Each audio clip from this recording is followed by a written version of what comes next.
Prior to his accident, he was like any other 21-year-old. He was in college. He was very active in sports, and he was just a very easygoing young man. Jack fell.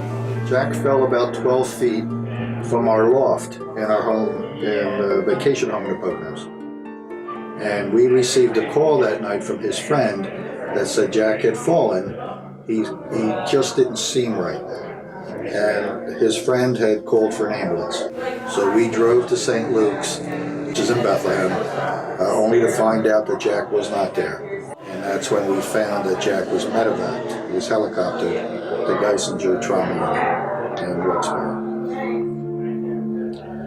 When we got there, they put us off into a separate room, and we were first greeted by a priest. And we had thought Jack had passed away. A doctor then came in and told us that Jack had a serious head injury. Later during that evening, one of the doctors came up to me and asked me if Jack was an organ donor. Jack was in an induced coma for about a month. And during that time, he was on life support. He was on a respirator. He was on a feeding tube. He had every machine around him. And we would just sit there and basically watch him. He was transported by ambulance. My wife accompanied them to Moss, and he was really in a semi-conscious state. You could not communicate with him either verbally or non-verbally. He literally looked like a rag doll in a wheelchair. At that time, he did not know who we were, and he did not know even who he was. And eventually, he started to come around, and that was even tougher, because then he started to realize where he was. And when it was even tougher for us to leave, and my wife would spend almost the entire day there. I couldn't. But when we would go to leave, we would actually start to tear up and cry.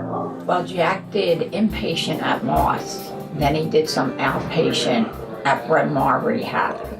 And when he was at Bryn Mawr, they told us about fighting back.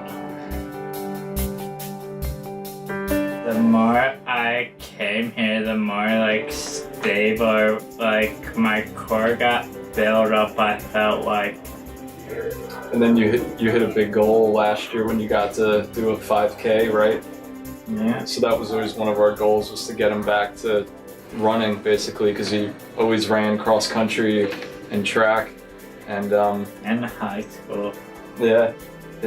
And then when someone has that goal, they say, "Oh, I want to run again." It's, as a trainer, like, all right, we're gonna do the best we can. And Jack put the work in between here and Bryn Mawr and Moss. He's really come a long way. I think the Fighting Back program for Jack gave him a place where he felt like he fit in. He would come, and when he first came, he still had trouble walking, still had problems with his speech. He was still trying to figure a lot of the things out. I think self-esteem is a big part of this, really. Not only the physical piece, but the self-esteem. And to be able to accept some of his limitations. By Jack connecting with Greg, he was a friend, and they had things in common. And Jack would talk, and the more Jack would talk, and they told him this, the more his speech would improve. His vocal cords would become stronger. Right. And he wouldn't be so self-conscious about talking. Jack started out going back to school at Delaware County Community College.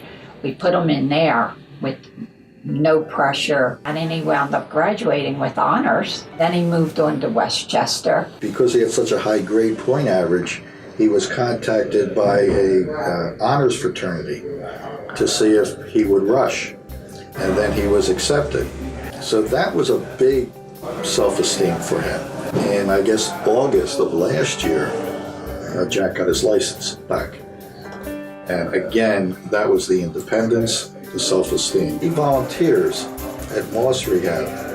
He goes there every Friday, and he would tell them his story. I go and I visit the nurses in my old brain injury ward, and I just ask them is there anyone that really needs poop or like to be talked to.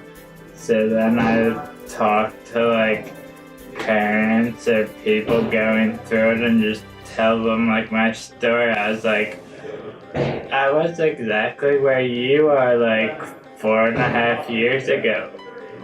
You see that like door right across from the nurse's station?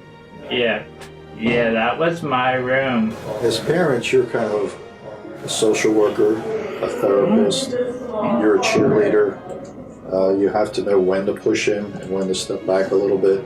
So that was a big thing for us, and even for us to convince ourselves that this was progress and that we could see the progress.